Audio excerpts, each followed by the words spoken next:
Poucos salvos. Tratado escrito por J.C. Ryle. Lucas 13:23. São poucos os que se salvam? Eu tomo por garantido que cada ouvinte deste texto se considere um cristão. Você não gostaria de ser reconhecido como um deísta ou um infiel. Você professa acreditar na Bíblia como sendo verdadeira, o nascimento de Cristo Salvador, a morte de Cristo Salvador, a salvação providenciada por Cristo Salvador, todos esses fatos que você provavelmente nunca duvidou. Mas, apesar de tudo, um cristianismo como esse trará alguma vantagem para você finalmente? Ele fará à sua alma qualquer bem quando você morrer? Em resumo, você será salvo? Talvez agora você seja jovem, forte e saudável. Talvez você nunca esteve doente na sua vida e dificilmente saiba o que é sentir fraqueza e dor. Você se organiza e planeja para os anos futuros e sente como se a morte estivesse distante e fora de vista. Apesar disso, lembre-se, algumas vezes a morte ceifa jovens na flor da idade. O forte e saudável da família nem sempre será o que viverá mais. Seu sol pode declinar antes que sua vida tenha chegado ao meio-dia. Ainda um pouco de tempo e você pode estar deixando em uma estreita e silenciosa moradia e as margaridas estarão crescendo em seu túmulo. E então considere, você será salvo? Talvez você seja rico e próspero nesse mundo. Você tem dinheiro e tudo o que o dinheiro pode comprar. Você tem honra, amor, obediência, legiões de amigos. Mas lembre-se, tesouro não dura para sempre. Você não pode mantê-las por mais que uns poucos anos. Aos homens está ordenado morrerem uma vez, vindo depois disso o juízo. Provérbios 27:24, Hebreus 9:27. E então considere, você será salvo? Talvez você seja pobre e necessitado. Você dificilmente tem o suficiente para prover alimento e vestuário para si e para sua família. Você muitas vezes está angustiado por falta de conforto, que você não tem poder para conseguir. Como Lázaro, você parece ter somente males e nenhum bem. Mas, mesmo assim, você se consola com o pensamento que haverá um fim de tudo. Há um mundo por vir, onde pobreza e carência serão desconhecidas. Apesar disso, considere por um momento. Você será salvo? Talvez você tenha um corpo fraco e doente. Você quase não sabe o que é estar livre da dor. Você se apartou há tanto tempo da companhia da saúde que você quase esqueceu como é. Você já disse muitas vezes pela manhã, quem me dera ver à noite, e à tarde, quem me dera ver amanhã. Há dias, quando você é tentado pelo muito cansaço, a lamentar com Jonas. Melhor me é viver do que morrer. Jonas 4:3. Mas lembre-se que a morte não é tudo. Existe algo além do túmulo. E então considere, você será salvo? Se ser salvo fosse algo fácil, eu não escreveria como fiz nesse volume. Mas será que é? Vamos ver. Se a opinião comum do mundo, em relação aos números de salvos, estivesse correta, eu não aborreceria homens com buscas e questões difíceis. Mas e então, vamos ver. Se Deus nunca tivesse falado claramente na Bíblia sobre o número dos salvos, eu poderia muito bem ficar em silêncio. Mas e então? Vamos ver. Se a experiência e os fatos nos deixassem duvidosos, se muitos ou poucos serão salvos, eu ficaria em paz. Mas será que é assim? Vamos ver. Há 4 pontos que eu proponho examinarmos em consideração ao assunto diante de nós. Primeiro, permita-me explicar o que é ser salvo. Segundo, permita-me apontar erros que são comuns no mundo sobre o número de salvos. Terceiro, permita-me mostrar o que a Bíblia diz sobre o número de salvos. Quarto, permita-me apresentar alguns fatos simples sobre o número dos salvos. Uma análise calma desses 4 pontos, em dias de descuidos abundantes sobre religião vital, será de suma importância para nossas almas. Em primeiro lugar, deixe-me explicar o que é ser salvo. Esse é um assunto que precisa ser esclarecido. Até que saibamos disso, não faremos nenhum progresso. Ser salvo, eu posso ter em mente uma coisa, e você pode ter em mente outra. Deixe-me mostrá-lo o que a Bíblia diz sobre ser salvo, e então não haverá mal-entendidos. Ser salvo não é meramente professar e chamar a nós mesmos de cristãos. Podemos ter todas as partes exteriores do cristianismo e ainda estarmos perdidos apesar de tudo. Nós podemos ser batizados na Igreja de Cristo, participar da mesa de Cristo, ter conhecimento de cristãos, ser reconhecidos como homens e mulheres cristãs e ainda assim sermos almas mortas por toda a nossa vida e ao fim, no dia do julgamento, se achar à esquerda de Cristo entre os bodes. Não, isso não é salvação. Salvação é algo muito maior e mais profundo que isto. Agora, o que é? Ser salvo é ser liberado nessa vida presente da culpa do pecado pela fé em Jesus Cristo. O salvo é perdoado.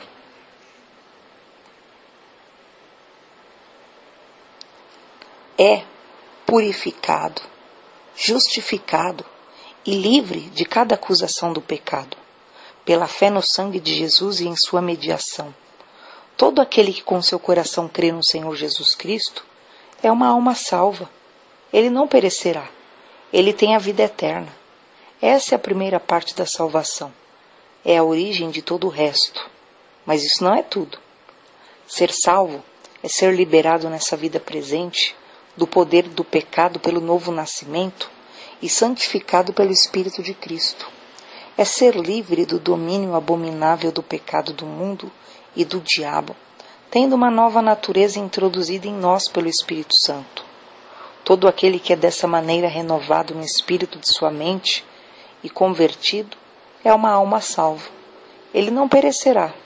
Ele entrará no reino glorioso de Deus. Esta é a segunda parte da salvação. Mas ainda não é tudo.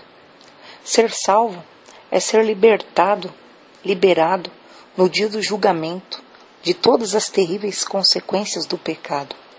É ser declarado inocente, imaculado, irrepreensível e completo em Cristo, enquanto outros são achados culpados e condenados para sempre.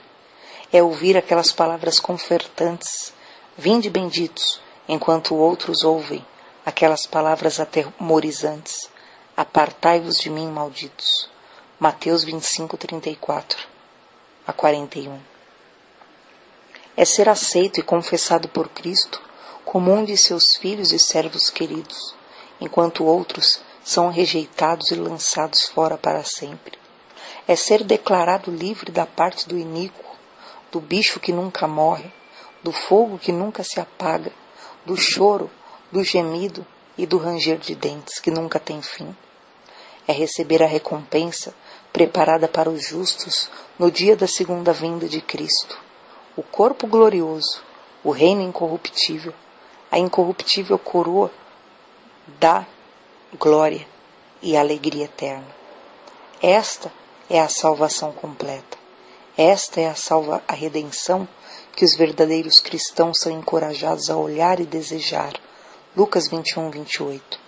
Esta é a herança de todos os homens e mulheres que creem e nascem de novo.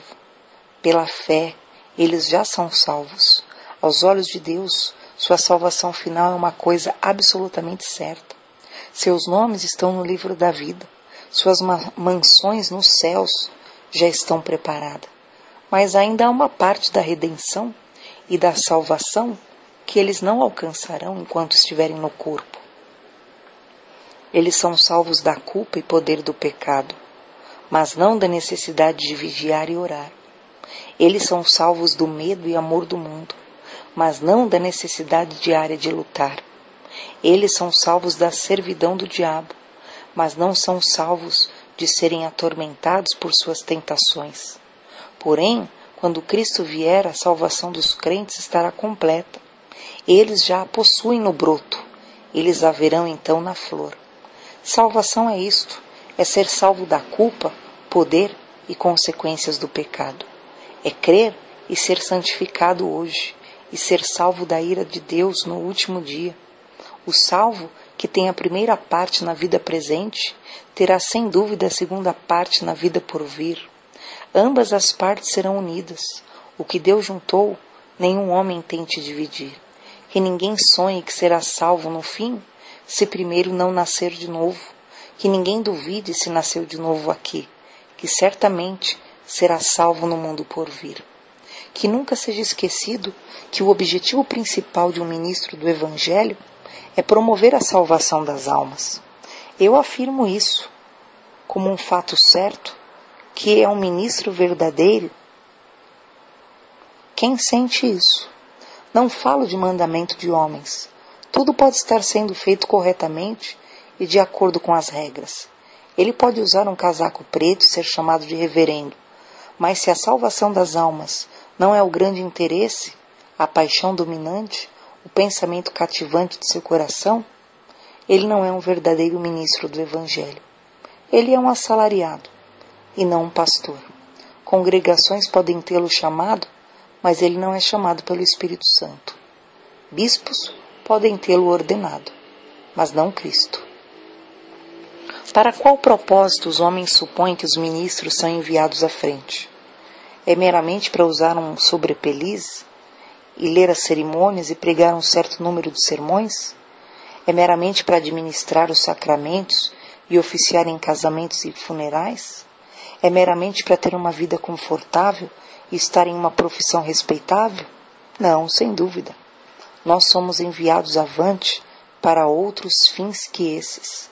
Nós somos enviados para trazer homens das trevas para a luz e do poder de Satanás para Deus.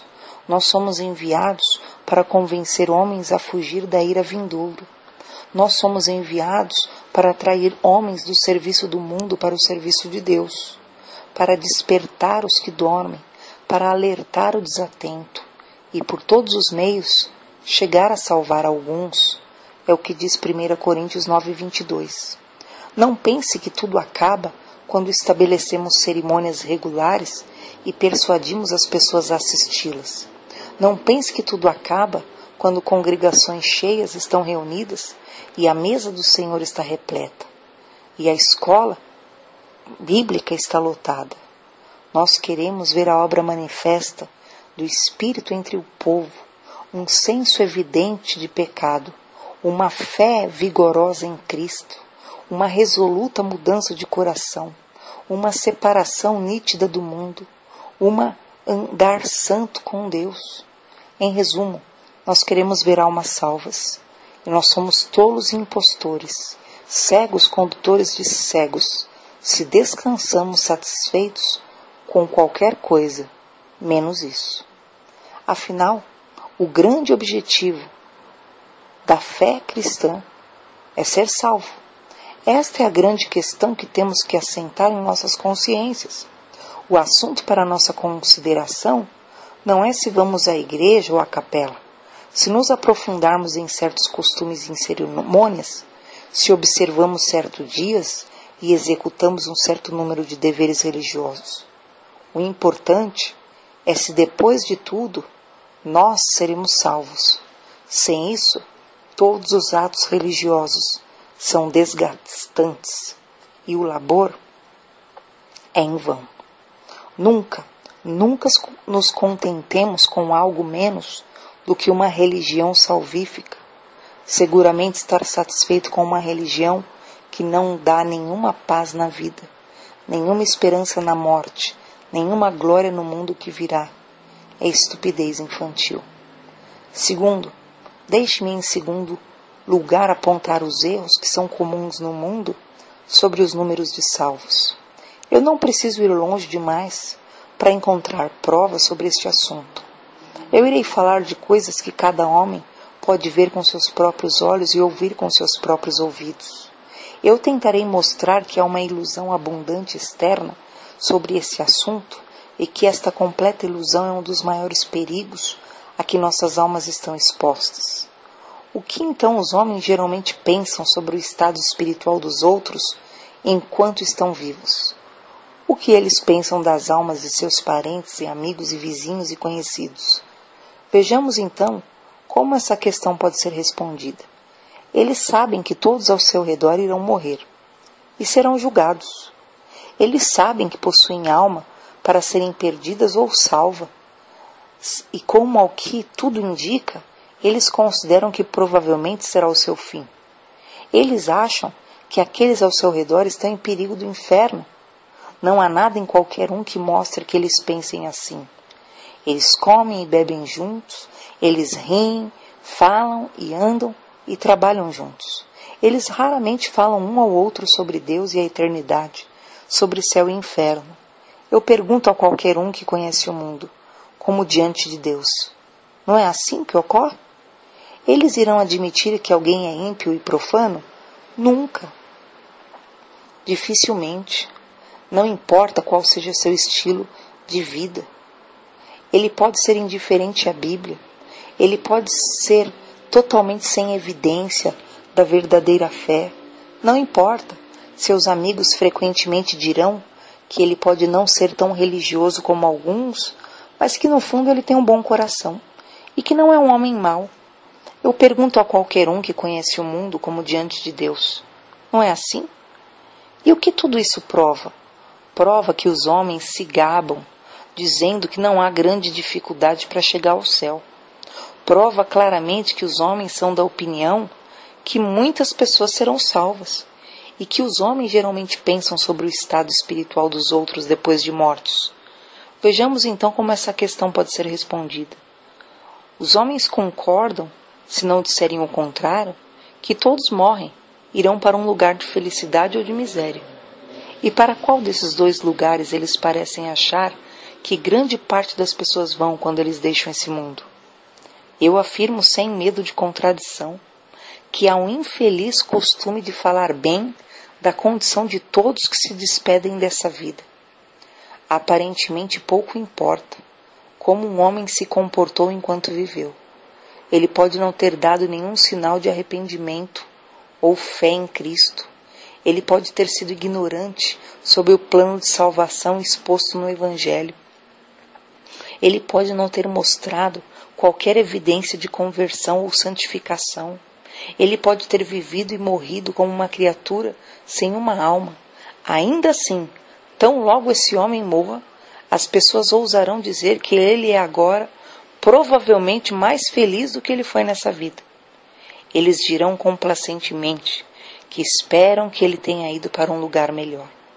Eles irão menear suas cabeças gravemente e dizer: esperam que ele esteja no céu. Eles irão segui-lo para o túmulo sem temor e tremor e falar de sua morte mais tarde como uma mudança bendita para ele. Eles podem não ter gostado dele e pensado que ele era um homem mau enquanto estava vivo, mas a partir do momento que ele está morto, eles voltam atrás em suas opiniões e dizem confiar que ele tenha ido para o céu. Eu não desejo machucar os sentimentos de ninguém. Eu somente pergunto a qualquer um que conhece o mundo: isso não é verdade? E o que tudo isso prova?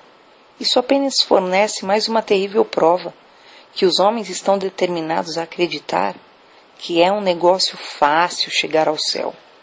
Os homens concordarão que mais pessoas serão salvas. Mas, novamente, o que geralmente os homens pensam de ministros que pregam integralmente as doutrinas do Novo Testamento? Veja como essa questão pode ser respondida. Envia um membro para uma igreja que anuncie todo o conselho de Deus e o que útil seja.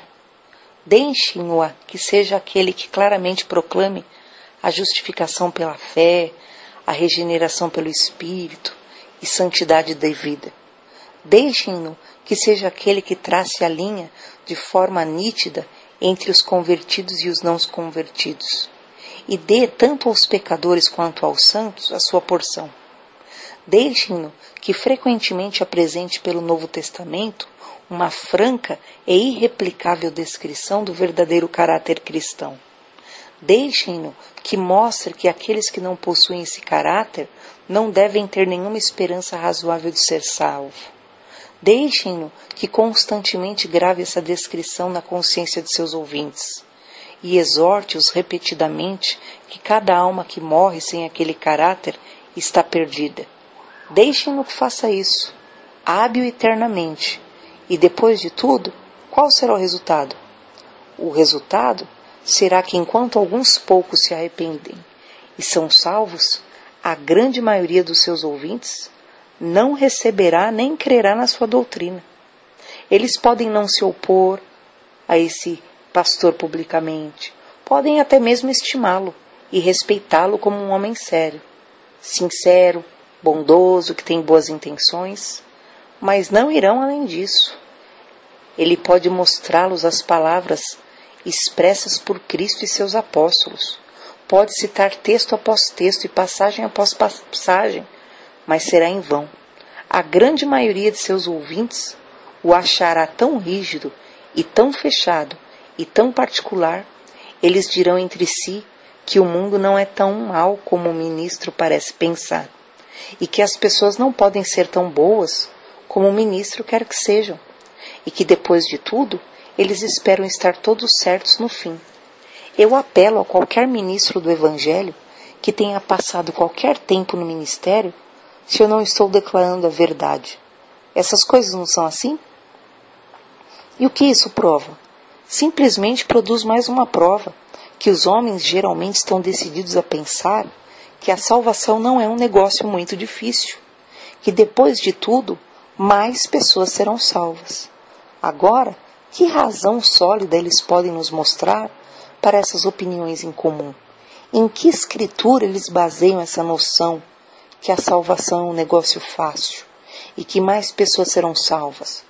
Qual revelação de Deus podem nos mostrar que nos satisfazem, que essas opiniões são sadias e verdadeiras? Eles não têm nenhuma, literalmente nenhuma. Eles não possuem nenhum texto das Escrituras que, corretamente interpretado, apoie suas visões. Eles não têm nenhuma razão que suporte um exame. Eles falam coisas brandas sobre um outro assunto espiritual, apenas porque eles não gostam de admitir que o perigo existe. Eles edificam um ao outro em um estado de alma fácil e de autossatisfação para tranquilizar suas consciências e fazerem coisas agradáveis. Eles clamam paz, paz sobre seus túmulos porque eles querem que seja assim e ficariam satisfeitos se convencendo que é assim. Certamente, diante de opiniões vazias e sem fundamento como essas, um ministro do Evangelho pode muito bem protestar. A simples verdade é que a opinião do mundo não vale nada em matéria de Deus, sobre o preço de um boi ou um cavalo ou de uma fazenda, ou sobre o valor do trabalho, sobre salários e trabalho, sobre dinheiro, algodão, carvão, ferro, grão, sobre arte, ciência, indústria, ferrovias, comércios, negócios, política, sobre todas as coisas semelhantes a essas, os homens do mundo podem dar uma opinião correta. Mas precisamos ter cuidado, se temos amor pela vida, em ser guiados pelo julgamento dos homens nas coisas que concernem a salvação. 1 Coríntios 2,14 diz que o homem natural não compreende as coisas do Espírito de Deus, porque lhe parecem loucura. Deixe-me recordar, acima de tudo, que não basta pensar como os outros pensam se quisermos chegar ao céu. Sem dúvida, é uma ação fácil ir com a multidão em matéria de fé. Seremos salvos de muitos problemas se nadarmos a favor da correnteza e da maré. Seremos poupados de muitos escárnios, seremos isentos de muitos desagrados. Mas lembremos-nos de uma vez por todas que os erros do mundo sobre salvação são muitos e perigosos. A menos que nos guardemos contra eles, nunca seremos salvos. Terceiro, deixe-me mostrar em terceiro lugar o que a Bíblia diz sobre o número de salvos. Há somente um padrão de verdade e erro para o qual devemos recorrer. Esse padrão é a Sagrada Escritura. Devemos receber e crer em tudo quanto nela está escrito. Devemos recusar qualquer coisa que não possa ser provada pela Escritura. Você pode aceitar isso? Se ele não pode, há pouca chance dele ser movido por qualquer palavra minha. Se você pode, deixe-me ter sua atenção por alguns momentos, e eu lhe direi algumas coisas solenes. Olhemos então para um ponto, um único texto da Escritura, e o examinemos bem. Nós o encontraremos em Mateus 7, 13 e 14. Entrai pela porta estreita, porque larga é a porta, e espaçoso o caminho que conduz à perdição, e muitos são os que entram por ela. E porque estreita é a porta, e apertado o caminho que leva à vida, e poucos há que a encontrem. Essas são as palavras de nosso Senhor Jesus Cristo. Estas são as palavras daquele que era o próprio Deus. Palavras essas que nunca hão de passar. São palavras dele, que sabia o que estava no homem, e que sabia as coisas que haviam de ser, e as coisas passadas, que sabia que ele haveria de julgar todos os homens no último dia. E o que essas palavras significam? Elas são palavras que nenhum homem pode entender sem um conhecimento de hebraico ou de grego? Não, não são. Elas são uma obscura e não cumprida profecia, como as visões em Apocalipse ou a descrição do templo de Ezequiel? Não, não são. Elas são um ditado profundamente misterioso que nenhum intelecto humano pode compreender? Não, não são. As palavras são claras, simples e inconfundíveis.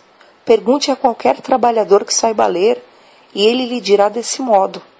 Há somente um significado que pode ser associado a essa passagem. Seu significado é que muitas pessoas se perderão e poucas serão salvas. Vejamos em seguida na história inteira da humanidade, no que diz respeito à religião, como nos foi dado na Bíblia. Vamos através de 4.000 anos, até onde a história da Bíblia alcança, encontremos, se pudermos, um único período de tempo em que pessoas devotas foram maioria e pessoas profanas foram minorias. Como foi nos dias de Noé? É-nos dito expressamente que a terra encheu-se de violência. A imaginação dos corações dos homens era só má continuamente. Leia Gênesis 6, do 5 ao 12. Porque toda a carne havia corrompido o seu caminho sobre a terra. A perda do paraíso foi esquecida. Os avisos de Deus pela boca de Noé foram desprezados. E, finalmente, quando o dilúvio veio sobre o mundo e afogou cada criatura, haviam apenas 8 pessoas que tiveram fé suficiente para escapar, refugiando-se na arca. Foram muitos que se salvaram naqueles dias? Deixo que qualquer leitor, ouvinte honesto da Bíblia, dê sua resposta a essa questão. Não pode haver dúvida de qual deve ser a resposta. Como foi nos dias de Abraão, Isaque e Ló? É evidente que em matéria de fé, eles permaneceram solitários. A família, de onde cada um deles foi tirado, era uma família de idólatras. As nações entre as quais eles viviam estavam mergulhadas em densas trevas e no pecado.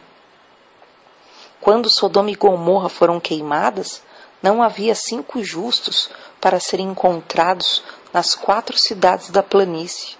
Quando Abrão e Isaque desejaram encontrar esposas para seus filhos, não havia nenhuma mulher na terra onde eles peregrinavam. Com o que eles desejavam vê-los casados? Havia muitos salvos naqueles dias? Desde que qualquer leitor honesto da Bíblia dê uma resposta a essa questão. Não pode haver dúvida de qual deve ser a resposta. Como foi com Israel nos dias dos juízes? Ninguém pode ler o livro de Juízes e não ficar impressionado com os tristes exemplos da corrupção dos homens que ele fornece. Período após período, nos é dito do povo abandonando a Deus e seguindo aos ídolos. Em oposição às claras advertências, eles se uniram em afinidade com os cananitas e aprenderam suas obras. Período após período, lemos sobre eles sendo oprimidos pelos reis estrangeiros por causa de seus pecados, e então sendo miraculosamente libertados. Período após período, lemos da libertação sendo esquecida e do povo retornando aos seus pecados anteriores, como a porca lavada que retorna ao espojadouro de lama. Havia muitos salvos naqueles dias, desde que qualquer leitor honesto da Bíblia dê uma resposta a essa questão, porque não há dúvida de qual é a resposta. Como foi com Israel nos dias dos reis? Desde Saul, o primeiro rei, até Zedequias, o último rei. Sua história é um registro melancólico de apostasia, decadência e idolatria, com uns poucos períodos excepcionais de brilho. Mesmo sobre os melhores reis, parecia haver uma vasta quantidade de incrédulos e ímpios, que apenas se metiam no esconderijo por uma estação e invadiam na primeira oportunidade favorável. Repetidamente encontramos sob os reis mais zelosos. Os altos não se tiravam. Perceba como mesmo Davi fala do estado das coisas ao seu redor. Salva-nos, Senhor, porque faltam os homens bons, porque são poucos os fiéis entre os filhos dos homens. Salmos 12:1. Perceba como Isaías descreve a condição de Judá e Jerusalém. Toda a cabeça está enferma, todo o coração fraco, desde a planta do pé até a cabeça, não há neles coisa sã. Se o Senhor dos Exércitos não nos tivesse deixado algum remanescente, já como Sodoma seríamos, e semelhante a Gomorra. Isaías 1, versículos 5-9. Perceba como Jeremias descreve seu tempo. Dai voltas às ruas de Jerusalém, e vede agora, e informai-vos, e buscai pelas suas praças, a ver se achais alguém, ou se há homem que pratica a justiça, ou busque a verdade, e eu lhe perdoarei. Jeremias 5:1. Perceba como Ezequiel fala dos homens de seu tempo. E veio a mim a palavra do Senhor, dizendo: Filho do homem, a casa de Israel se tornou para mim escórias. Todos eles são bronze, estanho, ferro, chumbo no meio do forno. Em escórias de prata se tornaram. Ezequiel 22:17-18.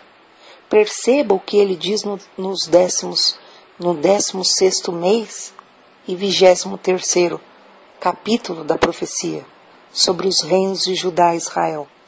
Haviam muitos salvos naqueles dias? Deixo que o leitor honesto da Bíblia dê a sua resposta a essa questão, porque não há dúvida de qual é a resposta.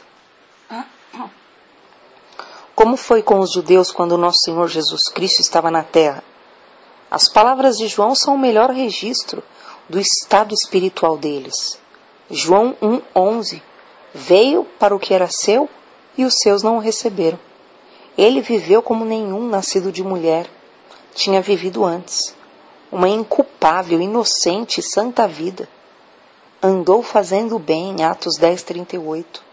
Ele pregou como ninguém havia pregado antes. Mesmo os servidores e seus inimigos confessaram.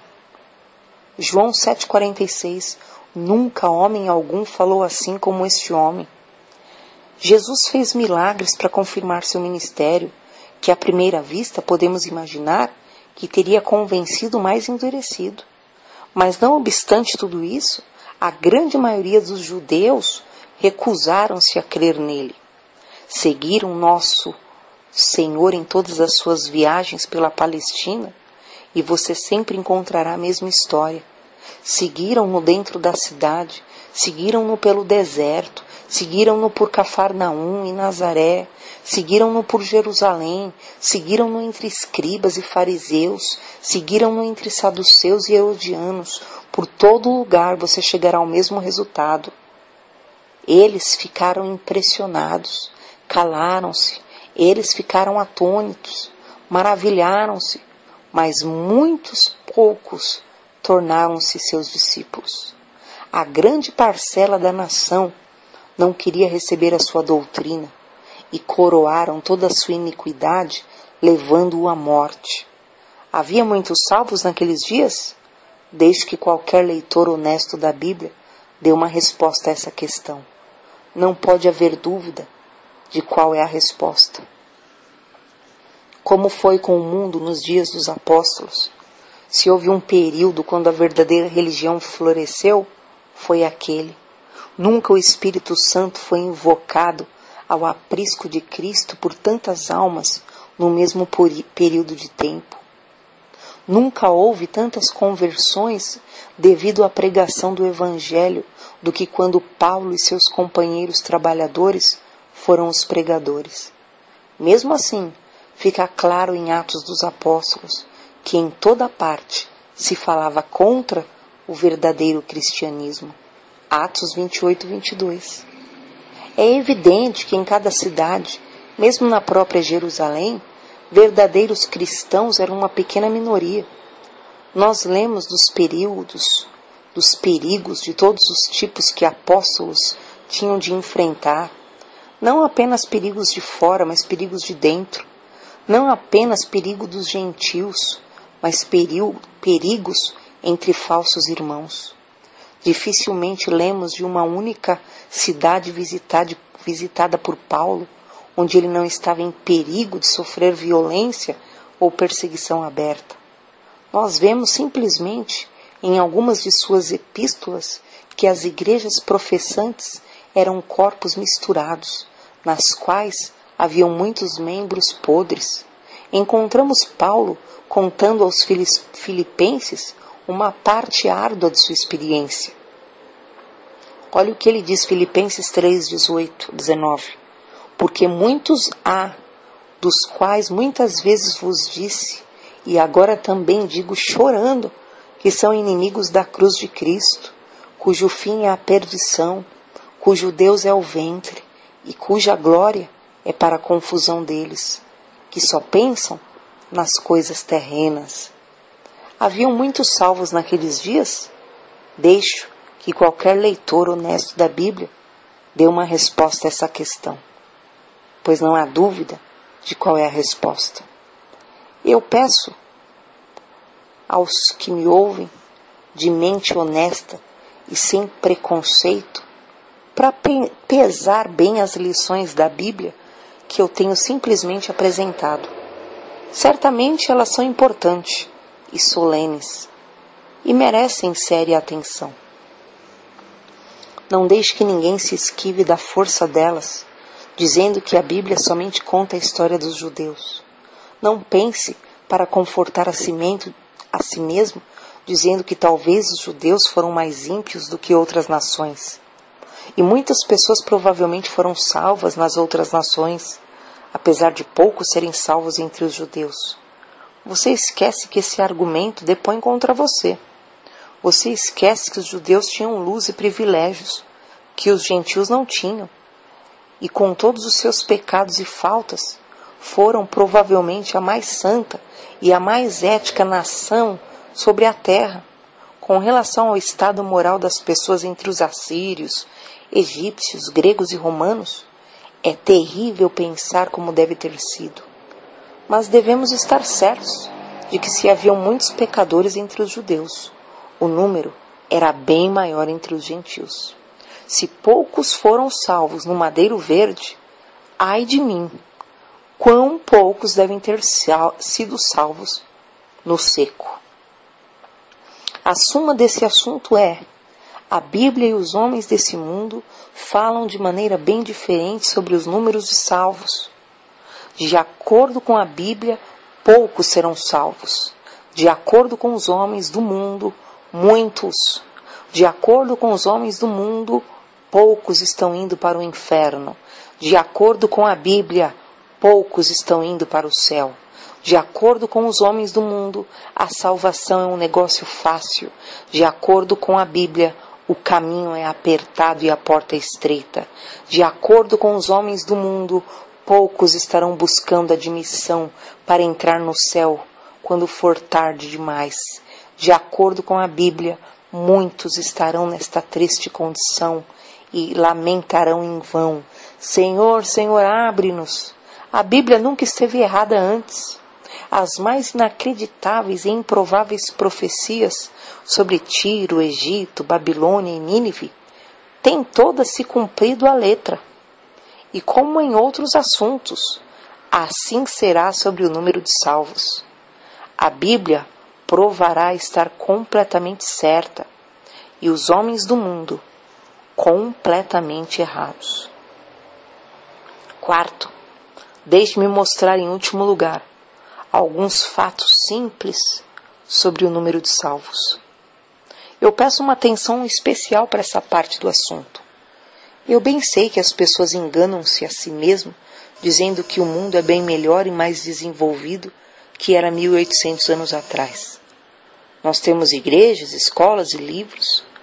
Nós temos civilização, liberdade e boas leis. Temos um padrão bem mais elevado de moralidade na sociedade como nunca houve. Temos a capacidade de obter bem-estar e entretenimentos que nossos antepassados desconheciam. Vapor, gás, eletricidade, química têm realizado maravilhas para nós. Tudo isso é perfeitamente verdadeiro. Eu vejo isso e sou grato. Mas tudo isso não diminui a importância da questão. Há poucos ou muitos de nós aptos a serem salvos? Eu estou perfeitamente ciente que a importância dessa questão é tristemente negligenciada. Eu estou persuadido que as visões da maioria das pessoas sobre a quantidade de incredulidade e pecado no mundo são completamente inadequadas e incorretas. Eu estou convencido que poucas pessoas, entre ministros ou cristãos individuais, percebem quão poucos há no caminho para serem salvos. Eu quero chamar a atenção para este assunto. Apresentarei então uns poucos fatos simples sobre ele. Mas onde iremos para constatarmos esses fatos? Eu poderia facilmente me voltar para milhões de gentios, que em várias partes do mundo estão cultuando o que eles não conhecem. Mas não farei assim. Eu poderia facilmente me voltar para milhões de maometanos que honram mais o Alcorão do que a Bíblia, e o falso profeta de Meca mais do que a Cristo. Mas não farei assim. Eu poderia facilmente me voltar para milhões de católicos romanos que estão tornando a palavra de Deus sem nenhum efeito pelas suas tradições. Mas não farei assim. Eu procurarei perto de casa. Eu trarei meus fatos da terra em que eu vivo, e então perguntarei a cada um que me ouve, honestamente, se não é estritamente verdadeiro que poucos são salvos. Eu convido a qualquer pessoa inteligente a se imaginar em qualquer igreja, protestante, cristã, evangélica, neste dia. Escolha aquela do seu agrado, uma igreja da sua cidade, uma igreja grande ou pequena. Permita-nos tomar o Novo Testamento em nossas mãos. Permita-nos examinar o cristianismo dos habitantes dessa igreja, família por família, homem por homem. Permita-me pôr de lado qualquer um que não possui as evidências do Novo Testamento de ser um cristão verdadeiro. Deixe-me proceder de forma honesta e imparcial na investigação, sem permitir que qualquer um seja considerado verdadeiro cristão se não estiver de acordo com o padrão de fé e prática do Novo Testamento. Deixe-me contabilizar cada homem com uma alma salva em que vemos alguma coisa de Cristo, alguma evidência de arrependimento verdadeiro, alguma evidência de fé salvadora em Jesus, alguma evidência de santidade real evangélica. Deixe-me rejeitar cada homem em quem, na mais caridosa interpretação, não pudermos ver essas evidências, como um que foi pesado na balança e foi achado em falta. Deixe-me explicar esse processo de triagem para qualquer igreja na Terra e vejamos qual será o resultado. Deixe-me pôr de lado, primeiramente, aquelas pessoas na igreja que estão vivendo em qualquer tipo de pecado aberto. Com esses eu tenho em mente fornicadores, adúlteros, mentirosos, ladrões, bêbados, corruptos, trapaceiros, maldizentes e roubadores. Sobre esses, eu penso que não pode haver diferença de opinião. A Bíblia diz claramente que os que cometem tais coisas não herdarão o reino de Deus. Gálatas 5:21. Agora, essas pessoas serão salvas? A resposta é clara em minha mente. Em sua condição atual, elas não serão. Deixe-me pôr de lado a seguir aquelas pessoas que são transgressoras. Essas pessoas podem ser salvas? A resposta é clara em minha mente. Elas não serão. Deixe-me pôr de lado a seguir todas aquelas pessoas que são cristãs, negligentes e imprudentes. Eu tenho em mente com essa expressão quem atenta para muitas das ordenanças externas da religião, mas não mostra qualquer sinal de real interesse nas suas doutrinas e conteúdos. Eles pouco se importam se o ministro prega o evangelho ou não. Eles pouco se importam se houve um bom sermão ou não. Eles pouco se importariam se todas as Bíblias do mundo fossem queimadas. Eles pouco se importariam se um ato de parlamento fosse aprovado proibindo qualquer um de orar. Em resumo, religião não é a boa parte para eles. Seu tesouro está na terra. Eles são como galho, para quem pouco importava se as pessoas eram judias ou cristãs. A ele, nada dessas coisas os incomodava. Atos 18:17. Agora, essas pessoas serão salvas? A resposta é clara em minha mente. Em sua condição atual, elas não serão salvas. Porque não é só ter uma religião. Não é só ir a uma igreja. Não é só cumprir com ritualismo. É ter uma essência, uma vida com Deus. Deixe-me pôr de lado a seguir todos aqueles que são formalistas e que se consideram justos. Eu tenho em mente com essa expressão quem valoriza a si mesmo na sua regularidade no uso das formalidades do cristianismo e depende direto ou indiretamente das suas próprias obras para a sua aceitação com Deus. Eu quero dizer a todos que descansem suas almas em qualquer obra, mas não na obra de Cristo, ou em qualquer justiça, mas não na justiça de Cristo. Os ativistas, aqueles que só trabalham e agem e abandonaram o seu vínculo com Deus, tal como o apóstolo Paulo falou. Romanos 3:20 e 1 Coríntios 3:11. Nenhuma carne será justificada diante dele pelas obras da lei, porque ninguém pode pôr outro fundamento além do que já está posto, o qual é Jesus Cristo. E ousamos dizer, diante da semelhança de textos, que tais pessoas serão salvas? A resposta é simples em minha mente. Na condição atual, não serão. Deixe-me pôr de lado a seguir todos aqueles que conhecem o Evangelho com suas mentes, mas não o obedecem em seus corações. Estes são aqueles infelizes que têm olhos para ver o caminho da vida, mas não têm vontade ou coragem para andar nele. Eles aprovam a sã doutrina, eles não ouvirão pregações que não a contenham, mas o medo do homem, ou os cuidados do mundo, ou o amor ao dinheiro, ou o temor das relações ofensivas, perpetuamente os puxam para trás.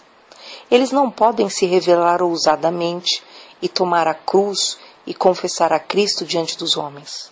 Sobre estes, a Bíblia também fala expressamente: a fé, se não tiver obras, é morta, em si mesmo. Aquele, pois, que sabe fazer o bem e não o faz, comete pecado. E como Jesus disse, porque qualquer que de mim e das minhas palavras se envergonhar, dele se envergonhará o Filho do Homem quando vier na sua glória, do Pai e dos santos anjos. Leia Tiago 2,17, Tiago 4,17, Lucas 9,26. Deveríamos dizer que pessoas semelhantes a essas serão salvas? A resposta é clara em minha mente. Na condição atual, elas não serão. Deixe-me pôr de lado, em último lugar, todos aqueles que são mestres hipócritas. Eu tenho em mente com essa expressão todos aqueles para quem a religião consiste em falar e confessar em alta voz e nada além mais. Esses são aqueles de quem o profeta Ezequiel falou dizendo: lisonjeiam com sua boca, mas o coração segue a avareza. Confessam que conhecem a Deus, mas negam com as obras. Têm aparência de piedade, mas negam a eficácia dela. Leia Ezequiel 33:31, Tito 1:16, 2 Timóteo 3:5. Eles são santos na igreja e santos ao falar em público, mas eles não são santos em particular, nem em suas próprias casas. E pior de tudo, eles não são santos no coração. Não pode haver discussão sobre tais pessoas. Deveríamos dizer que elas serão salvas? Só pode haver uma resposta em sua condição atual: elas não serão. Agora, depois de colocarmos de lado esses grupos que eu tenho descrito, eu peço a qualquer leitor de pensamento sensato que me diga quantas pessoas em qualquer igreja será deixada para trás. Depois de examinarmos uma igreja profunda e honestamente, quantos homens e mulheres permanecerão que estão a caminho de serem salvos? Quantos penitentes verdadeiros? Quantos crentes reais em Cristo? Quantas pessoas verdadeiramente santas serão encontradas? Proponho a consciência de cada um a dar uma resposta honesta, como diante que de Deus. Eu pergunto, se depois de examinarmos uma igreja com a Bíblia, da maneira descrita, você pode chegar a outra conclusão além dessa, que poucas pessoas, infelizmente, poucas pessoas estão a caminho de serem salvas? É uma conclusão dolorosa de se chegar, mas eu não sei como pode ser evitada. É um pensamento terrível e tremendo, que mesmo havendo tantos convertidos, novos convertidos, tantos donos de assentos, tantos locatários de assentos nas igrejas, tantos ouvintes, tantos membros, e ainda assim, depois de tudo, tão poucos a caminhos de serem salvos. Porém, a única questão é: a conclusão não é verdadeira? É inútil fechar nossos olhos contra os fatos?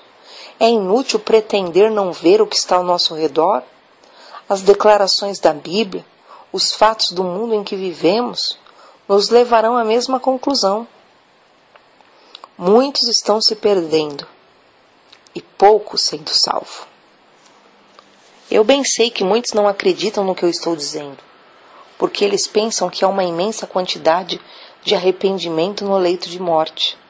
Eles se enganam dizendo que multidões que não viveram vidas religiosas terão mortes religiosas. Eles tiram conforto do pensamento que um grande número de pessoas se voltam para Deus nas suas doenças terminais e são salvos na última hora. Eu quero apenas advertir a tais pessoas que toda a experiência dos ministros é totalmente contra essa teoria. Pessoas geralmente morrem do modo que viveram. Nunca é tarde demais para arrependimento verdadeiro, mas o arrependimento adiado para as últimas horas da vida raramente é verdadeiro. A vida de um homem é a mais segura evidência do seu estado espiritual. E se as vidas são as testemunhas, então poucos estão aptos para serem salvos.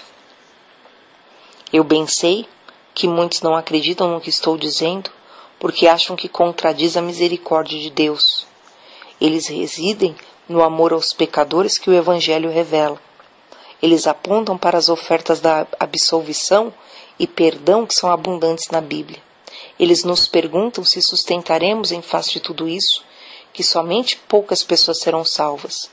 Eu respondo, eu irei tão longe quanto qualquer um em exaltar a misericórdia de Deus em Cristo. Mas eu não posso fechar meus olhos contra o fato que não há proveito algum da misericórdia para o homem que deliberadamente a recusou. Eu vejo que não está faltando nada da parte de Deus para a salvação dos homens. Eu vejo lugar no céu para o principal dos pecadores. Eu vejo disposição em Cristo de receber o mais profano. Eu vejo poder no Espírito Santo para renovar o mais ímpio. Mas eu vejo, por outro lado, uma incredulidade desanimadora no homem. Ele não acreditará no que o Espírito diz na Bíblia. Eu vejo um orgulho desanimador no homem. Ele não inclinará seu coração para receber o Evangelho como um pequenino. Eu vejo uma preguiça desanimadora no homem. Ele não terá o trabalho de levantar-se e clamar por Deus. Eu vejo um materialismo desanimador no homem. Ele não deixará sua posse das pobres coisas perecíveis dessa vida para considerar a eternidade. Em resumo, eu vejo as palavras de nosso Senhor confirmadas continuamente. João 5,40. E não quereis vir a mim para terdes vida. E então sou conduzido para a pesarosa conclusão que poucos estão aptos para serem salvos. Eu bem sei que muitos não irão acreditar no que estou dizendo, porque eles se recusam a observar o mal que há no mundo. Eles vivem no centro de um pequeno círculo de boas pessoas. Eles poucos sabem de qualquer coisa que acontece no mundo fora de seu círculo. Eles nos dizem que o mundo está melhorando rapidamente e indo para a perfeição. Eles contam nos dedos o número de bons ministros que tenham visto e ouvido no último ano. Eles nos chamam a atenção para o número de sociedades religiosas, encontros religiosos, ao dinheiro que é ofertado, às Bíblias, panfletos que estão sendo constantemente distribuídos.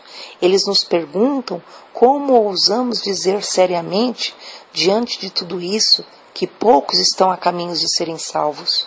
Em resposta, eu irei somente advertir essas amáveis pessoas que existem outras pessoas no mundo além do seu pequeno círculo, e outros homens e mulheres, além daqueles poucos escolhidos da sua congregação. Eu lhes imploro que abram seus olhos e vejam as coisas como elas realmente são. Eu lhes asseguro que há coisas acontecendo em nosso país que até o momento eles estão em feliz ignorância. Eu peço que examinem qualquer igreja com a Bíblia antes que me condenem apressadamente. Eu lhes digo, se fizerem isso honestamente, que em breve descobrirão que eu não estou tão equivocado quanto eu digo que poucos estão aptos para herdar o reino de Deus. Eu bem sei que muitos não acreditarão em mim, porque eles consideram tal doutrina muito exclusiva e intolerante. Eu nego completamente a acusação. Eu nego qualquer simpatia com aqueles cristãos que condenam a todos que não participam da sua comunhão e parecem fechar a porta do céu contra todos aqueles que não veem tudo com seus olhos. Se católicos, romanos, clérigos livres, batistas ou qualquer um faz algo desse tipo, eu o reconheço como um homem exclusivo. Eu não tenho nenhuma vontade de fechar o reino do céu contra quem quer que seja. Tudo o que eu digo é, ninguém entrará nesse reino, exceto os convertidos, as fiéis e santas almas. E tudo que assumo a declarar é que a Bíblia e os fatos se combinam para provar que tais pessoas são poucas. Eu bem sei que muitos não acreditarão no que estou dizendo, porque eles consideram tal doutrina sombria e sem amor. É fácil fazer declarações vagas e gerais desse tipo. Não é fácil mostrar que qualquer doutrina mereça ser chamada de sombria e sem amor, quando ela é escriturística e verdadeira. Há uma caridade espúria. Eu temo que tenha aversão a todas as fortes declarações na religião. Uma caridade que gostaria de não ter ninguém interferindo. Uma caridade que gostaria de ter todos deixados em seus pecados. Um amor sem evidência toma por garantido que todos estão a caminhos de serem salvos. Um amor que nunca duvida que todas as pessoas estão indo para o céu e parece negar a existência de um lugar como o inferno. Mas tal amor não é o amor do Novo Testamento e não merece esse nome. Dê-me o amor que prova tudo pelo teste da Bíblia e não acredita nem espera em nada que não esteja sancionado pela palavra.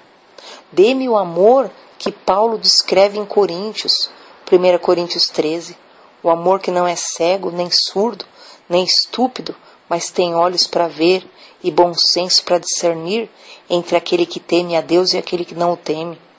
Semelhante amor não irá se regozijar em nada além da verdade, e confessará com tristeza que eu não estou dizendo nada além da verdade, quando eu digo que poucos estão aptos para herdar o reino de Deus.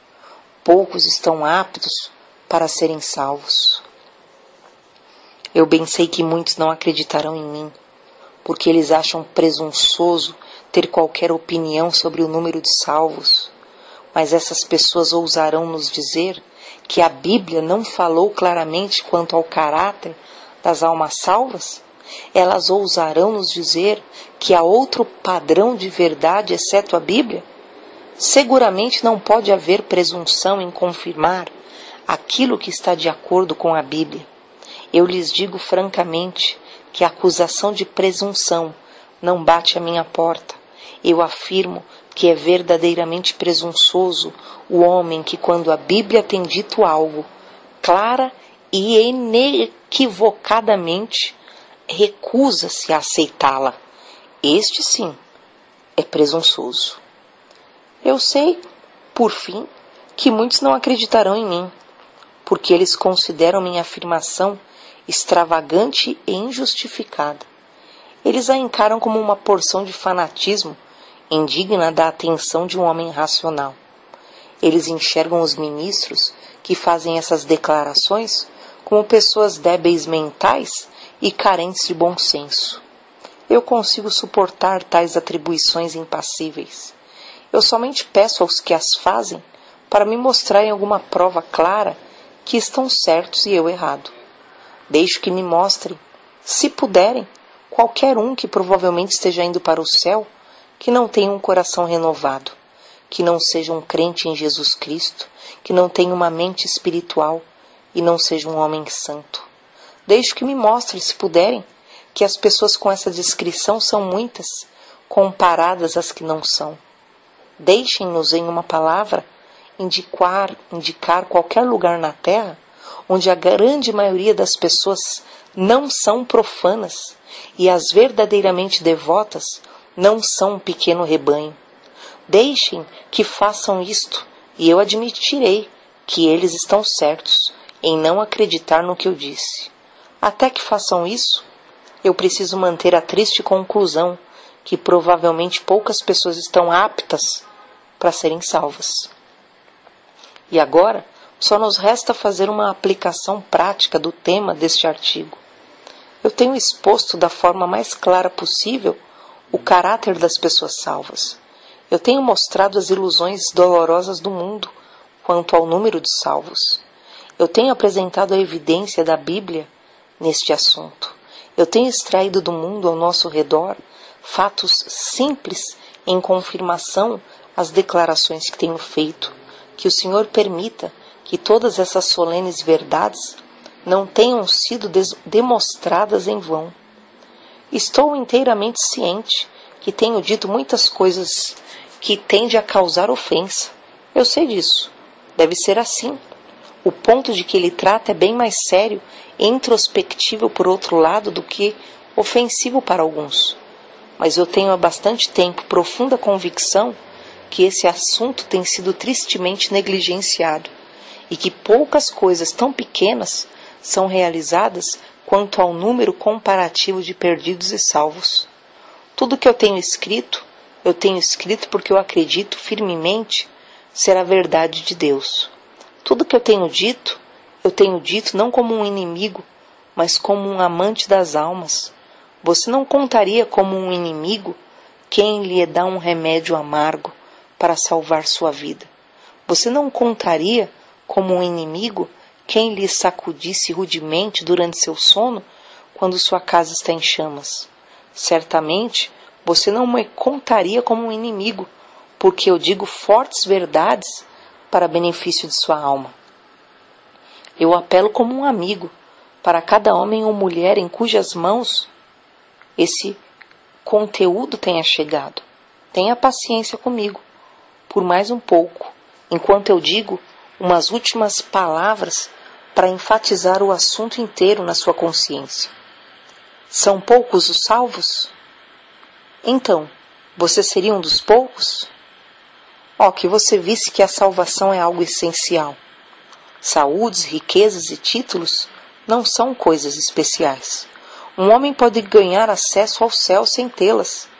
Mas o que seria de um homem que morre sem ser salvo?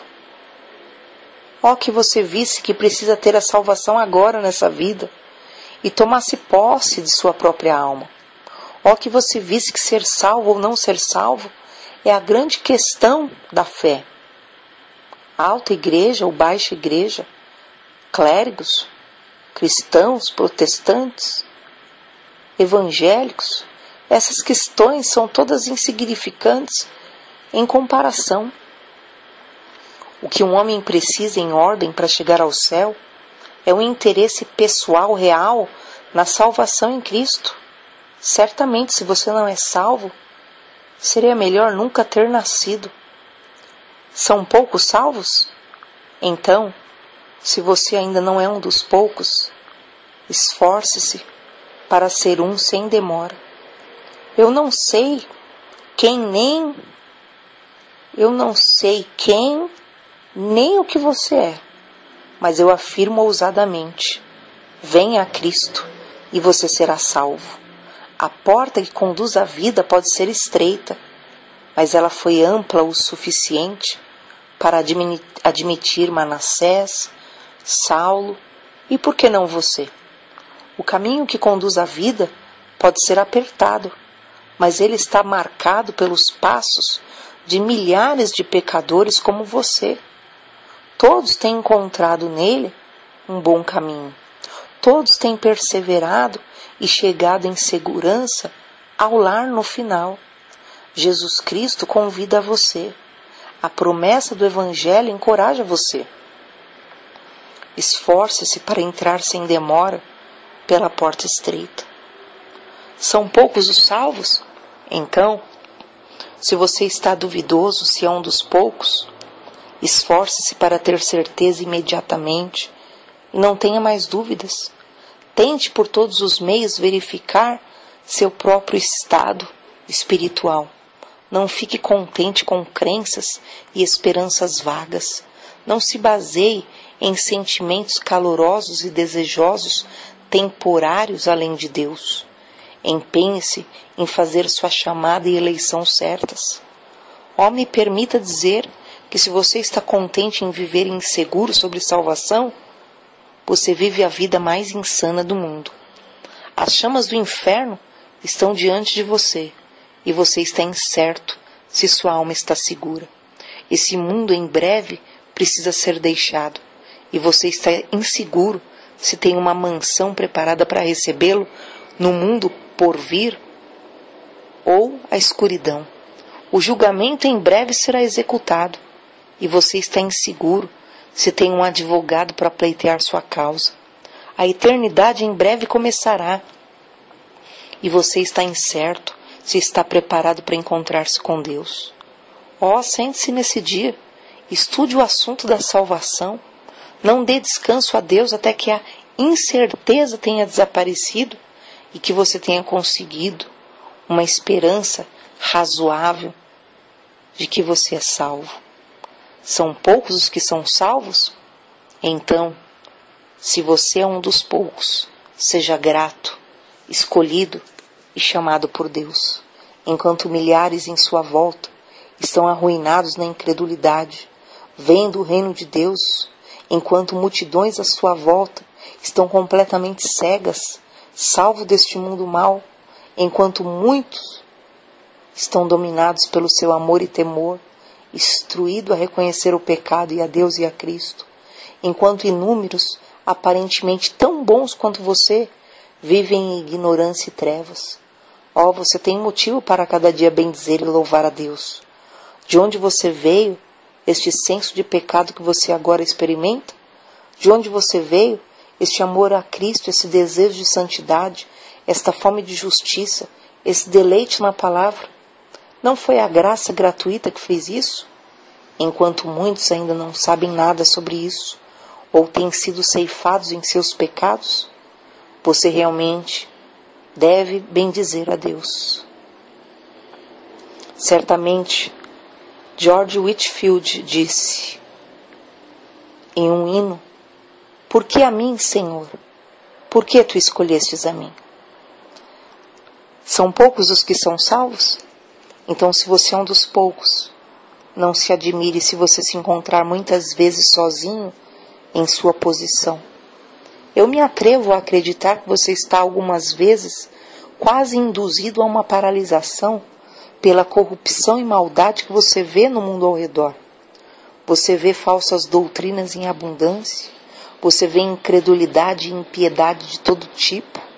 Você algumas vezes é tentado a dizer: posso eu realmente estar certo na minha fé? Pode ser realmente que todas as pessoas estão erradas? Previna-se de dar ocasião a pensamentos como esses.